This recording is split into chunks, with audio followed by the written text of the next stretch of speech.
తల్లి మాటల్లో మీరే వినే ప్రయత్నించండి. వేరే ఆలోచన అంటే మరి ఆ పాప ఎలా సార్ ఎలా చనిపోయిందన్న మాకు తెలియాలి కదా. అదే ఒంటి మీద గాయాలు ఎందుకు వచ్చాయి? రేపు జరగలేదు, మేము కూడా ఒప్పుకుంటాము. మరి గాయాలు ఎట్టు వచ్చాయి పిల్ల మీద? ఆ గాయాలు కారణాలు చెప్పండి. మరి డ్రెస్ లేకుండా లగ్నంగా ఎట్లా పడింది? మీకు తోడుబుట్టిన వాళ్ళు లేరా? మీకు తోడుబుట్టిన వాళ్ళు తల్లిదండ్రులు అమ్మగారు లేరా? మీరు కోపం చేసుకోరా చెల్లెళ్ళ మీద? ఏదన్నా చిన్న మిస్టేక్ మీ చెల్లెళ్ళు చేస్తే ఇంత దారుణంగా బట్టలు తీసి మరీ చంపుతారా? చెప్పండి.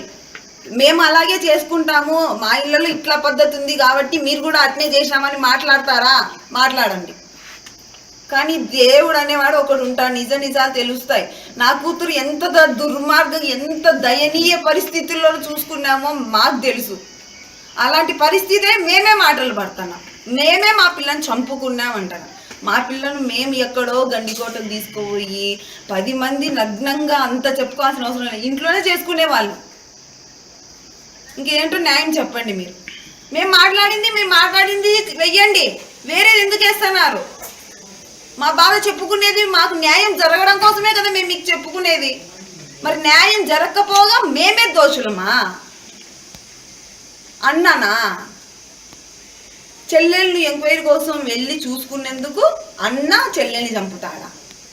ఏ ప్రూఫ్స్తో మీరు చంపినారని నిరూపించారు. రైట్ నందు, ఇవి తల్లి మాట్లాడిన మాటలు. ఎప్పుడైతే సురేంద్ర పేరు తెర మీదకి వచ్చిందో, పోలీసులు సురేంద్రపై అనుమానం వ్యక్తం చేశారో, అప్పుడు ఆ అమ్మాయి తల్లి మాట్లాడిన మాటలు ఏమంటాం? తను అక్కడ ఒక కూతురుకి నిజంగా తప్పు చేసింది అని అంటే మేము ఇంట్లో చెప్పుకునే వాళ్ళం. మనం ఇక్కడ అండర్లైన్ చేసుకోవాలి దీన్ని. ఇంట్లోనే చెప్పుకునే వాళ్ళం, ఇలా బయట చేయము. సో ఇంట్లో చంపుకునే వాళ్ళం లేదా ఇంట్లో చెప్పే వాళ్ళం చంపడం మా ఉద్దేశం ఇంట్లోనే చేసుకుంటాం. బయటికి వెళ్ళి అలా వివస్త్రం చేసి ప్రపంచం ముందు అట్ ది సేమ్ టైం ఇక్కడ ఒక పాయింట్ మెన్షన్ చేస్తాం, చాలా క్లియర్ గా స్ట్రెస్ చేసి చెప్తాం. తన మాట ఏంటంటే సురేంద్ర చంపే అనుమానం వ్యక్తం చేస్తున్నారు. ఒక అన్న ఎక్కడైనా ఒక చెల్లెల్ని ఇంత దారుణంగా హతమారుస్తాడా అంటుంది. చంపుతామనే మాటని ఇంట్లోనే చంపే వాళ్ళం అనేటువంటి మాటను చెప్పింది. సురేంద్ర కాదు అంటోంది. ఈ మాట ఎలా డిఫైన్ చేయాలి? యాజ్ ఏ ఒక వ్యూయర్ గా మీరు కూడా కామెంట్ చేయండి. ఆ తల్లి మాటల్లో మీకేమర్థమైంది? ఆ తల్లి బాధపడుతోందా? తన కూతురు ఈరోజు మరణించినందుకు ఆ తల్లి తన దుఃఖాన్ని వ్యక్తం చేస్తోందా? ఆ తల్లి ప్రమేయం లేకుండానే జరిగిందా అనేటువంటి అనుమానాలు వ్యక్తమవుతున్న నేపథ్యంలో మీరు కామెంట్ చేయండి. ఆ తల్లి పాత్ర ఎంతలా ఉంటుందని. ఇక్కడ ఖచ్చితంగా ఒక విషయాన్ని మనం గమనించాలి. ఈ ఘటన జరిగినప్పటి నుంచి సహజంగా ఒక అన్న తల్లి ఒక కేసు, ఒక యువతి చనిపోయింది అంటే ఆ ఇంట్లో ఉన్నటువంటి తల్లి మీద అన్న మీద సహజంగా ఎవరికైనా సరే ఏమేస్తుంది? జాలేస్తుంది. అయ్యో పాపం వాళ్ళు ఎంత బాధలో ఉన్నారో అనుకుంటారు. కానీ అనుమానాలు ఎందుకు వచ్చాయి? అనుమానాలు కేవలం పోలీసులకే వచ్చాయా? లేదు, బయట కూడా ఇవే అనుమానాలు వచ్చాయి. ఆ ఊర్లో చాలా మంది అటువైపే వెళ్ళి చూపించారు. మొదటి నుంచి కూడా లోకేష్ కంటే కూడా సురేంద్ర మీద లేదంటే యువతి తల్లి మీద ఎందుకు అనుమానాలు వచ్చాయి? ముందు నుంచే ప్లాన్ చేస్తున్నారన్న విషయం కేవలం వాళ్ళ ఇంట్లో వాళ్ళకే కాదు, బయట కూడా చాలా మందికి ఆ డౌట్ ఎందుకు ఉంది అంటే ఇంకేదైనా బలమైన కారణం ఉందా ఇక్కడ అనేది కూడా ఖచ్చితంగా మనం ఆలోచించాలి. అంటే వాళ్ళ లోకేష్ కుటుంబంతో లోకేష్తో చాలాసార్లు గొడవలు అయినాయి అంటున్నారు. సో ఆ గొడవలు చాలా రోజుల నుంచి జరుగుతుంటే వీళ్ళు కూడా చాలా రోజుల నుంచి ప్లాన్ చేస్తున్నారు అంటున్నారు, కాదని చెప్పలేము. కానీ తన కూతుర్ని ఇంత దారుణంగా ఒక తల్లి ఇలా ప్లాన్ చేసి చేయగలిగేంత కఠినమైనటువంటి నిర్ణయం ఎలా తీసుకోగలిగింది? ఒక అన్నగా చెప్పుకునే వ్యక్తి దగ్గరుండి ఇలాంటి దారుణానికి ఎలా ఒడిగట్టగలిగాడు? అక్కడ ఆ ఇష్యూలో ఎవరి పేర్లు అయితే వచ్చాయో, ఈ మర్డర్ కేసులో ఎవరి పేర్లు అయితే వచ్చాయో వాళ్ళందరూ కూడా అన్నలు, తమ్ముళ్ళు, బాబాయిలు అందరూ తెలిసిన వాళ్ళే, రిలేటివ్సే, దగ్గర ఒకళ్ళకి ఇంటి పక్కన ఒకళ్ళు ఉండేవాళ్ళే, రోజు అన్న చెల్లి అనుకుంటూ పిలుచుకునే వాళ్ళే. సో ఇంత కర్కశంగా చంపగలిగారంటే ఎందుకు? అంటే బలమైన మోటివ్ ఏదో ఒకటి ఉండాలిగా. అది కేవలం లోకేష్ కుటుంబ సభ్యులతో జరిగిన గొడవేనా? మా మాట వినట్లేదన్న ఒకే ఒక్క వాదన? ఇంటర్నల్గా ఇంకేమైనా కారణాలు ఉన్నాయా? ఇలా చాలా అనుమానాలు ఖచ్చితంగా వస్తాయి. దీని గురించి ఇంకా పోలీసుల దగ్గర చాలా సమాచారం ఉంది. మనకి తెలుస్తున్నటువంటి డీటెయిల్స్ అంటే ఇప్పటికి బయటకు వచ్చినటువంటి సమాచారం కంటే ఇంకా బలమైన కారణాలు ఏవో ఉన్నాయి. ఎగ్జాక్ట్ గా అంటే ఈ విషయం పైన సమాచారం చెప్తారు. మేబీ ఈ రోజు ఈవినింగ్ రేపటికి క్లారిటీ ఇచ్చే అవకాశం. అయితే ఈ కుటుంబం పైన ఇన్ని ఆరోపణలు వస్తున్న నేపథ్యంలో పోలీసులు కూడా తెలుస్తున్నారు, నిఘా పెట్టారు. వాళ్ళపైన కూడా సురేంద్ర కానివ్వండి, అసలు ఈ తల్లిపైన అందరిపై నిఘా కొనసాగుతోంది. ఇంట్రెస్టింగ్ గా మన ఆర్టీవీ రిపోర్టర్స్ కూడా రంగంలోకి దిగిపోయి అక్కడ వాళ్ళు కూడా వాళ్ళ ఇన్వెస్టిగేషన్ కొనసాగిస్తున్న సమయంలో చాలా విస్తుపోయే విషయాలు అక్కడి గ్రామస్తుల నుంచి అక్కడి గ్రామ ప్రజల నుంచి వాళ్ళ చుట్టుపక్కల పరిసర ప్రాంతాల నుంచి తెలుస్తూ ఉన్నాయి. డెఫినెట్ గా ఒక బిగ్గెస్ట్ హ్యాపెనింగ్ ఏదో జరిగి ఉంటుంది. ఇంతలా బిగ్గెస్ట్ రెక్కి నిర్వహించి తన సొంత కూతురు 9 మాసాలు మోసి కని పెంచి ఆ అన్న ఇప్పుడు బ్రహ్మయ్య కూడా ఏదో ఒక రోజు ఆ చెల్లిని చేయి పట్టుకొని నడిపిస్తూ స్కూల్ తీసుకెళ్లిన రోజే కదా. ఆయన తన వైపుగా తన చెల్లెల్ని కాపాడుకోవాలని చెప్పి రక్షించుకున్న అబ్బాయే కదా. ఆ చెల్లితో రాఖీ కట్టించుకొని ఉంటాడు కదా, రైట్. సో తన చేతిలో మోస్తూ ఆమె ఏడుస్తుంటే అమ్మేదో పని చేస్తుంటే ఏడుస్తూ పట్టుకొని కూర్చొని చెల్లిని ఆడించిన వ్యక్తే కదా. అంతలా దుర్మార్గంగా ప్రవర్తించడం గల కారణం ఏమై ఉంటుంది? ఒక బిగ్గెస్ట్ థింగ్ ఏదో ఉంది. అది కేవలం లోకేష్ అంశమైనా ఇంకేదైనా ఉందా? కేవలం పరువు అంటే లోకేష్ ఒక జులాయిగా తిరుగుతూ ఉన్నాడు.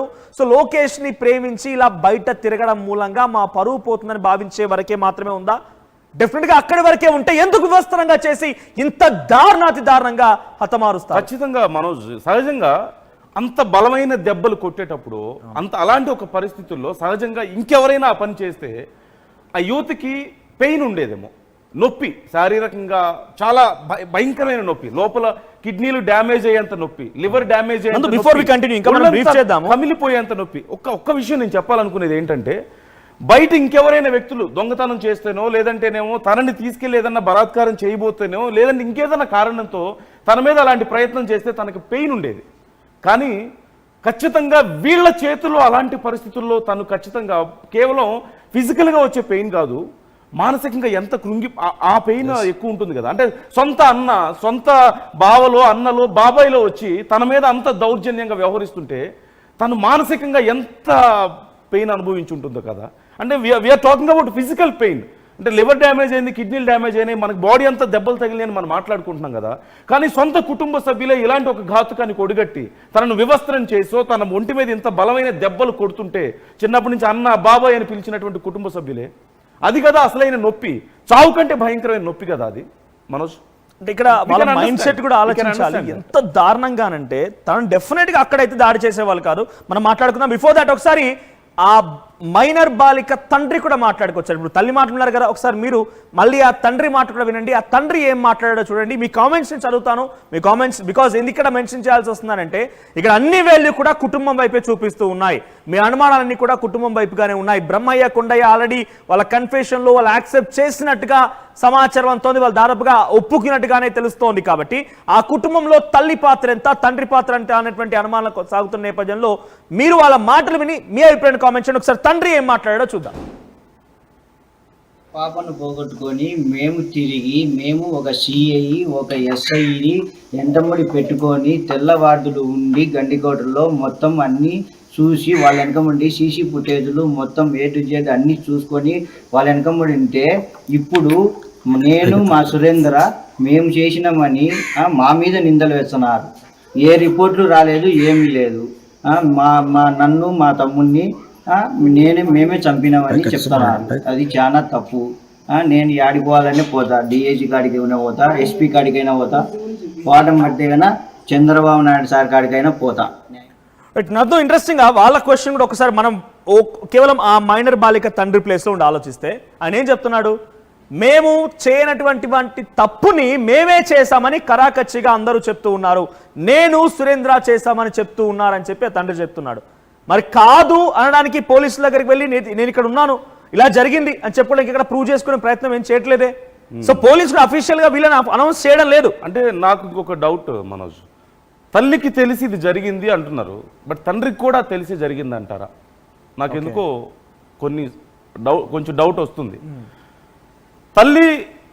తల్లికి తెలిసే ఇది జరిగింది, మొదటి నుంచి తల్లి విషయంలో వీళ్ళు వస్తూనే ఉన్నాయి, కానీ తండ్రి గురించి పెద్దగా ఎప్పుడు బయటికి రాలేదు క్వశ్చన్స్. మనం అంటే మొదటి నుంచి కేసు జరిగినటువంటి విధానంగా చూస్తే విచారణకు సంబంధించి తండ్రికి అసలు పూర్తిగా తెలుసా కూతురు మీద ఇంత పెద్ద ప్లాన్ జరుగుతుందని, కానీ ఇవన్నీ తెలుసా?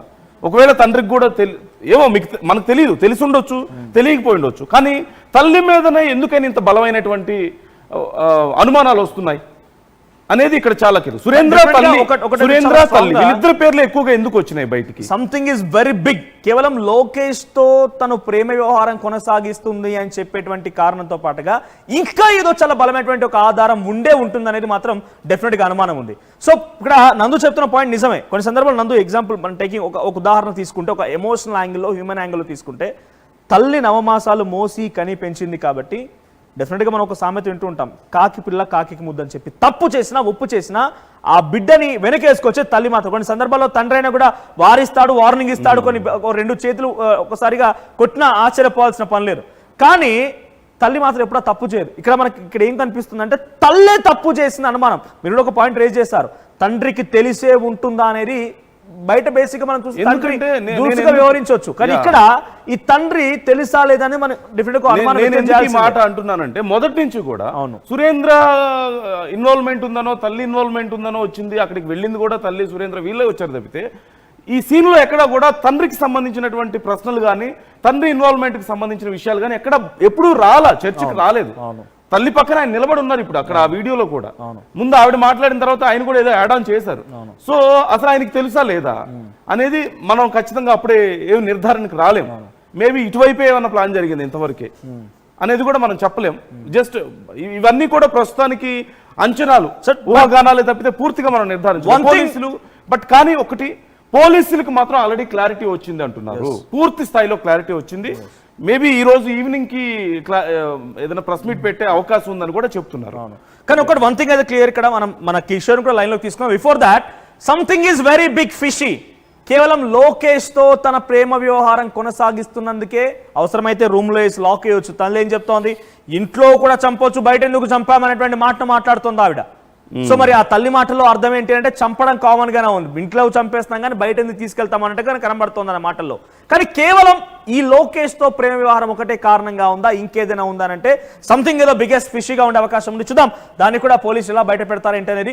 ఎస్, మా ప్రతినిధి కడప నుంచి కిషోర్ అందుబాటులో ఉన్నారు. కిషోర్, ఏంటి ప్రస్తుతానికి కేసు సంబంధించిన అప్డేట్స్ ఏంటి? దీంట్లో తల్లి పాత్ర పైన పెద్ద ఎత్తున అనుమానాలు వ్యక్తమవుతున్న నేపథ్యంలో తల్లిని పోలీసు ఎలా అనుమానిస్తున్నారు, తల్లి పాత్ర ఏ మేర ఉండే అవకాశం ఉంది?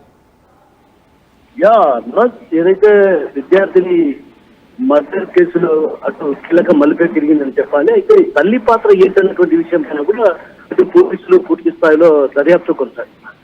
ఒకవైపు నిన్నటి నుంచి సురేంద్ర పరారులో ఉన్నటువంటి నేపథ్యంలో ఒక్కసారిగా అతన్ని అదుపులోకి తీసుకుని విచారిస్తున్నారు. మరోవైపు అటు అన్నగా వస్తున్నటువంటి అంటే పెద్దనాన్న కుమారులు కొండయ్య కావచ్చు, అదేవిధంగా సొంత అన్న బ్రహ్మయ్య కావచ్చు, వీళ్ళ నలుగురిని కూడా అంటే వాళ్ళ వరుసకు బావైనటువంటి విద్యార్థినికి వరుసకు బావైనటువంటి తోటా సుబ్రహ్మణ్యం సాఫ్ట్వేర్ ఇంజనీర్ అతన్ని కూడా పిలిచి విచారిస్తున్నారు. అంటే పలు కోణాల్లో కూడా విచారించినటువంటి పోలీసులకు ఒక క్లారిటీ వచ్చినట్లు తెలుస్తుంది. ఆ క్లారిటీ నేపథ్యంలో కూడా అసలు తన తల్లి అన్నటువంటి మాటలు ఏంటంటే మేము ఇంట్లో అయినా చంపుకుంటాం అన్నటువంటి మాటలను చెబుతున్న పరిస్థితి. అంటే ఒక రకంగా మేము ఇంట్లో అయినా చంపుకోగలం కానీ బయట ఎందుకు చంపాల్సి వస్తుంది, మా ఇద్దరు మేము చంపుకుంటాం అన్నటువంటి భావన వ్యక్తం చేస్తుంది. అయితే అక్కడ ప్రధానంగా గమనించాల్సినటువంటి విషయం ఏంటంటే ఇక్కడ పూర్తిగా 3 నెలల నుంచే ఇది స్కెచ్ జరిగిందనే కొంత ప్రచారం కూడా ఉంది. ఇది ఈ విద్యార్థిని తీరు మారలేని నేపథ్యంలో కూడా విద్యార్థిని హత్య చేసేందుకు 3 నెలల క్రితమే కుటుంబ సభ్యులంతా కలిసి పథకం పొందారనేటువంటి ఒక ప్రచారం ఉంది. అయితే ఆ నేపథ్యంలో కొంత అనుమానాలకు కూడా దారితీస్తుంది. ఇందులో పలు కోణాలు కూడా విచారిస్తున్న పరిస్థితి. పోలీసులు కూడా అటు పూర్తి స్థాయిలో 3 విభాగాలుగా విడిపోయారు.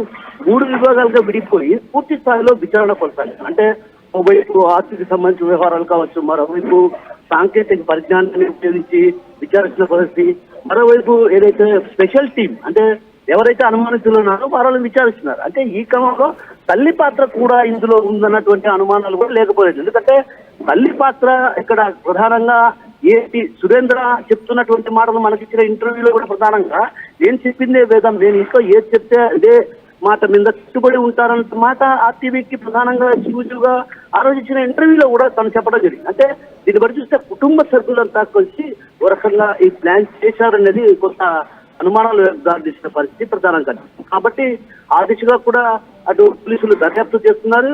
ఎందుకంటే తోటా సుబ్రహ్మణ్యంకు సుబ్బయ్య పలుమార్లు కూడా ఫోన్ చేస్తున్నారు. అంటే ఎందుకు ఫోన్ చేశాడు అంటే హత్య జరిగిన రోజే అన్నిసార్లు వీళ్ళిద్దరి మధ్య సంభాషణ ఏం జరిగింది, అదేవిధంగా సురేంద్ర ఎవరెవరికి కాల్ చేశారు, కాల్ చేసిన తర్వాత లేదా ఇక్కడ కాల్ చేశాడా లేకుంటే మరే ఏదైనా యాప్ ద్వారా కాల్ చేశారన్నటువంటి కిషోర్ ఇక్కడ మీరు ఎప్పటికీ అక్కడే ఉంటున్నారు, ఆ గండికోట రహస్యానికి సంబంధించిన అంశంలో ఛేదించే పనిలో ఉన్నారు కాబట్టి ఆ తల్లి ప్రవర్తన పైన చుట్టుపక్కల వాళ్ళు ఏమైనా చెప్తున్నారా? ఆ కూతురికి తల్లికి మధ్య ఎటువంటి విభేదాలు ఉన్నాయంటే విభేదాలు ఉన్నాయా, కేవలం లోకేష్ తో తను ప్రేమ వ్యవహారం కొనసాగించడం మూలంగానే ఇద్దరి మధ్య విభేదాలు ఉన్నాయా, చక్కగానే ఉంటారా అంటే చుట్టుపక్కల ఎవరు చూసే ఉంటారు కదా, ఆ తల్లికి కూతురికి మధ్య ఎటువంటి రిలేషన్షిప్ ఉండేది, ఎంత ఆప్యాయత ఉండేది? అంటే ఆ క్వశ్చన్ కి యాడ్ ఆన్ ఏంటంటే ఒక్కసారిగా కూతుర్ని చంపుకునే స్థాయికి తల్లి గాని అన్నలు గాని ఒకేసారిగా వెళ్ళినట్టయితే కనిపించడంలా. It's a pre plan. So గతం నుంచి చాలా సందర్భాల్లో రప్చర్ అయి ఉండాలి ఖచ్చితంగా. సో ఏం జరిగింది? చాలా చాలా రోజుల నుంచి కానీ చాలా నెలల నుంచి కానీ రప్చర్ అవుతూ వచ్చింది. ఆ తర్వాత లాస్ట్ లో ప్లాన్ చేసుకున్నారు, అది కూడా 2 నెలల ముందు నుంచి ప్లాన్ చేసుకుంటూ వచ్చి చివరికి ఇప్పుడు ఎగ్జిక్యూట్ చేశారు అంటున్నారు. సో ఏం జరుగుతుంది? చాలా సార్లు ఎందుకు గొడవలు అయి ఉండొచ్చు, లేకపోతే చుట్టుపక్కల వాళ్ళు కానీ అక్కడ వాళ్ళ రిలేటివ్స్ కానీ ఏమైనా చెప్తున్నారా దీనికి సంబంధించి?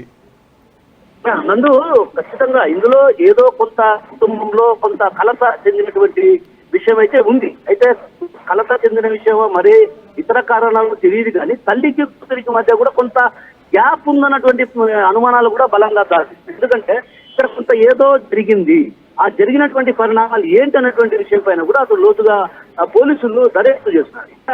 తల్లికి అంటే ఒక రకంగా ఏ తల్లి కూడా తన బిడ్డను చంపుకోవాలని భావించదు. మనం కూడా ఇక్కడ చెప్పినటువంటి విషయం ఏంటంటే ఏ తల్లి కూడా చంపుకోవాలనేటువంటిది ఆలోచించే పని చేయదు. కానీ ఇక్కడ జరిగినటువంటి పరిస్థితిని బట్టి చూస్తే మాత్రం ఖచ్చితంగా ఇంట్లో ఏదో సంథింగ్ జరిగింది. ఆ సంథింగ్ ఏంటి అనేది కొంత అటు పోలీసులకు కూడా అనుమానాలు దాటిస్తుంది. ఏదైతే తల్లి పాత్ర ఇందులో ఉందా లేదన్నటువంటి కోణంలో దర్యాప్తు చేసిన పోలీసులు ఆ తర్వాత తల్లి పాత్ర ఉన్నటువంటి అనుమానాలు వ్యక్తమవుతున్న నేపథ్యంలో కూడా ఒక్కసారిగా కూడా తల్లికి కూతురికి మధ్య ఉన్నటువంటి ఏదైతే అభిప్రాయ భేదాలు ఉన్నాయా, లేకుంటే తల్లి అంటే కూతురి ప్రవర్తన పైన తల్లికి ఏదైనా కొంత కలత చెందిందా, ఇవన్నీ కూడా పూర్తి స్థాయిలో ఆరాధిస్తున్నారు. అంటే ఒక రకంగా కొంత గ్యాప్ అయితే ఉంది, ఏది తల్లికి కూతురికి మధ్య గ్యాప్ ఉందన్నటువంటి విషయాన్ని కూడా సంస్థలు కూడా అనుమానం వ్యక్తం చేస్తారు.